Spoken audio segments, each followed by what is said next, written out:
And if you're trying to build a new business in the UK, one of the biggest mistakes you can make is assuming to target everywhere, because you don't.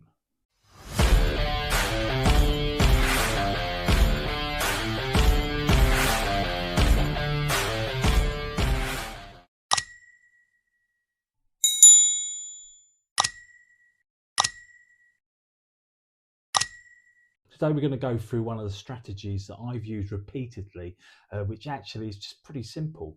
What you do is you start small, you saturate an area, you build trust, and then you expand.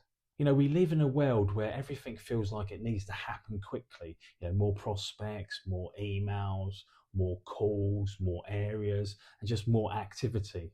And the truth is, you know, even after 30 years, I still get caught in the trap myself. But faster doesn't necessarily mean better. You know, if you take the analogy and think about the tortoise and the hare, you know, had the speed, the tortoise had the persistence. And business development is often exactly the same. You know, if you consistently jump from one strategy to another or one market to another, you never stay anywhere long enough to understand what's actually working. And that's why really patience matters.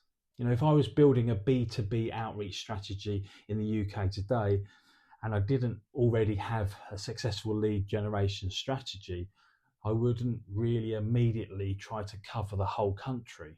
I would absolutely start locally. You know, back in the day, I used to take a map of the UK and break it into roughly sort of 25-mile territories. Then I'd break those territories down into even smaller areas. Then I'd work them systematically. Sometimes I'd concentrate on individual industrial estates.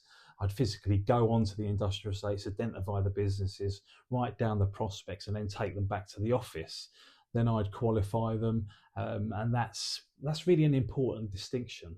You know, just because a business exists in your territory doesn't mean it's a prospect. You still need to establish whether or not that business is actually worth approaching. But there is another reason I like working smaller areas. It's called trust. You know, trust is one of the biggest things in sales.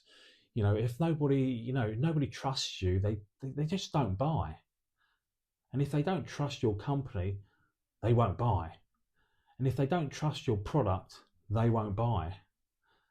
And if they don't believe what you're actually selling is actually going to help them, then they won't buy.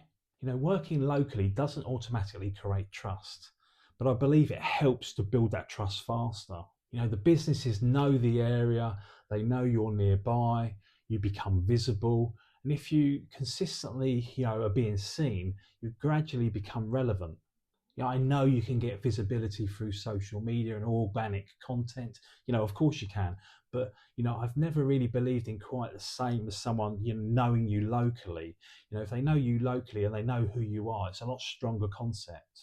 You know, imagine if you win 25 businesses within that local area and you start building those customers, you start building the testimonies, you start, you know, building evidence. Now, when you move into the next area, you're not starting completely from zero, are you? You've already built that trust up. And once I qualified businesses, you know, one of my preferred outreach methods was actually direct mail.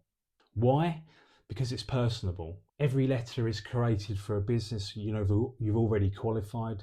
And I'd normally sort of include an offer, you know, and that offer was important because it gave me a genuine reason to follow up. You know, I wasn't randomly knocking on someone's door just saying, hello, do you want to buy something? I'd give them something relevant that they would be able to concentrate on. The offer normally lasts around 30 days. So, you know, my follow-up process was pretty simple. You know, week 2 would be another face-to-face visit, delivering in the next batch in the area. Week 3, telephone follow-ups. Week 4, email follow-ups. And then I'd stop. Why? Because the offer had finished. And if they hadn't have taken advantage of it within those 30 days, you know, endless chasing them wasn't going to actually particularly offer a more attractive offer. They weren't necessarily a bad prospect. It might simply be just the wrong time. So I'd put them back 6 months. Then I'd come back and then qualify them again. And this is something I think gets misunderstood in sales. You know, persistence doesn't mean endless chasing somebody. You know, you need a reason to actually contact them. And my reason was the offer. It had a beginning, it had an expiry date, and therefore my follow-up context was a lot simpler. And after that, I just leave them alone and come back later. Their business might have changed, their circumstances might have changed, their requirements might have changed. And 6 months later, that same company could be a completely different opportunity. This is why you can work in relatively small territories for much longer than people actually realise. I've worked some 25-mile areas for more than 14 months because you're not contacting everybody at exactly the same stage. Some prospects are being discovered, some are being qualified, some are receiving outreach, some are being followed up, and some are sitting in a 6-month holding period. And also others are coming back into that qualification ready to be qualified.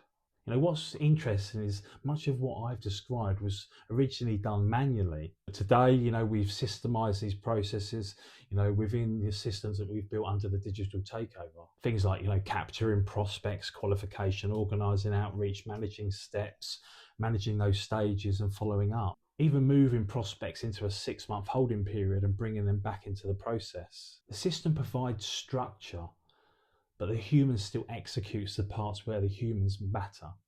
You can print a letter, you can put it in an envelope, and then you deliver it.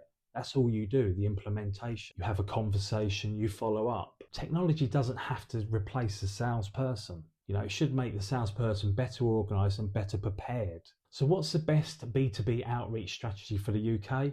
There isn't one strategy that's going to work for every business. If you've already got a lead generation strategy that's successfully winning customers across the UK and around the world, don't change it.